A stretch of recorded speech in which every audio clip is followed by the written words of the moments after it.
Let's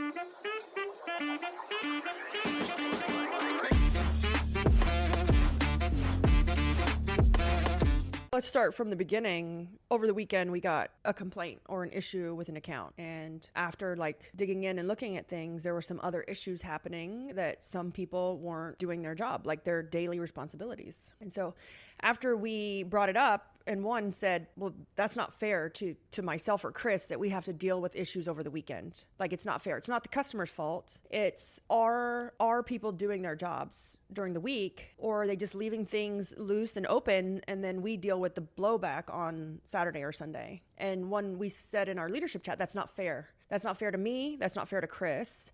And they need to make sure that they fix this to make this right. And the response was, we'll have a meeting about that. And I'm like, a meeting about what? So when everything was really, there was already a set action plan. There was already a call to action. There was already a defined measurable on what to do and how to do it. Yeah, there's already defined measurables that, people should be doing this, 35 reviews, account reviews or audits. We already have measurables, and some people aren't doing all of them.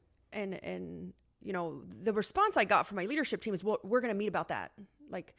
Me and the other manager are going to meet about that. But I'm like, what are you meeting about? There is already numbers set. There's already expectations set. They already have a job role. They already have the fact that you need to meet about someone, and you're a leader or a manager not doing their job, and meet with someone else means I need reassurance. I need confidence, or I'm unsure, or I'm insecure about what I'm supposed to do. And the meeting is just maybe reaffirming or giving me the confidence to actually do it. And so a meeting to have a meeting is the fucking most useless amount of, it's so inefficient, and you're just burning money. You're burning money. I mean, meeting after meeting after meeting. Because you're insecure doesn't warrant a meeting. You need to, and this is those hard things about being a leader or being an owner, is that someone not doing their job isn't fixed by another process. It's not fixed by another system. It's not fixed with another checklist.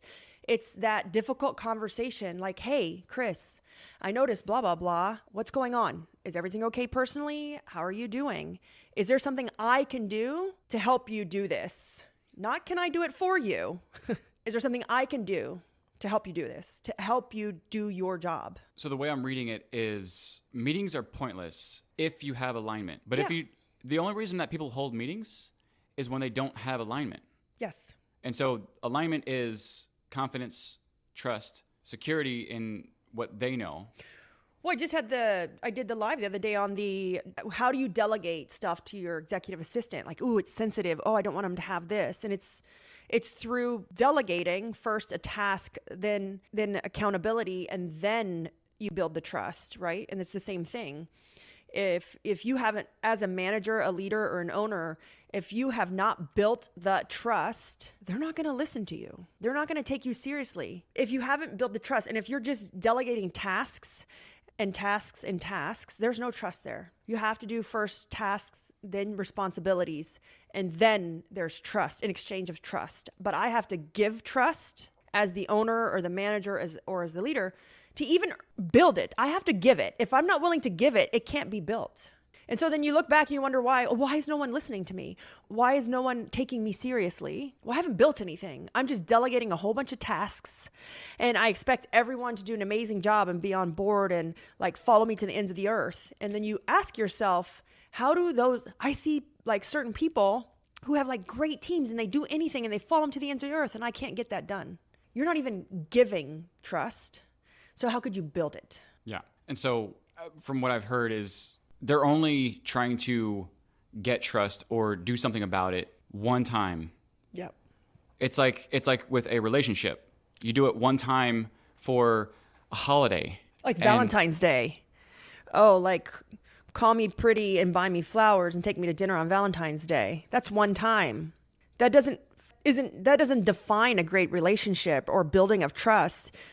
Do that all the time to each other, not, that's why I don't like Valentine's Day, because it's just the man expects a girl, or, we expect men to buy girl stuff for Valentine's Day. It's one time a year, whoop-dee frickin' do. And there's no alignment that's made from that. No, and there's no alignment. So if you're struggling because people aren't following your process or doing their job, they're not taking you seriously or they're not listening, has nothing to do with playbooks and systems and processes and checklists. It has everything to do with how you lead as a leader. And let's go back to priming. It's constant reconditioning. It's constant reconditioning. Priming is constant. When we talk about priming in One Layer Deep, how do you prime people for the expectation or the outcome that you want? And I looked up priming the other day, the actual definition, because we use priming for children. We use priming for... Hi, I'm Stephen Rothberg. And I'm Jeanette Leeds. And together, we're the co-hosts of the High Volume Hiring Podcast. Are you involved in hiring dozens or even hundreds of employees a year? If so, you know that the typical sourcing tools, tactics, and strategies, they just don't scale. Yeah, our bi-weekly podcast features news, tips, case studies, and interviews with the world's leading experts about the good, the bad, and the ugly when it comes to high volume hiring. Make sure to subscribe today. Like training animals in animal husbandry. And then you can use priming on yourself, like walk yourself through a series of questions or thoughts to prime yourself for a certain expectation or outcome. But you can do the same thing with your employees. Priming is more the emotional and mental state of the outcome. Checklists are the physical things, the physical task, right, to get to the outcome.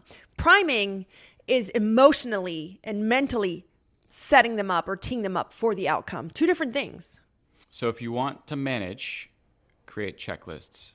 If you want to lead, prime the example. Prime the example, yes.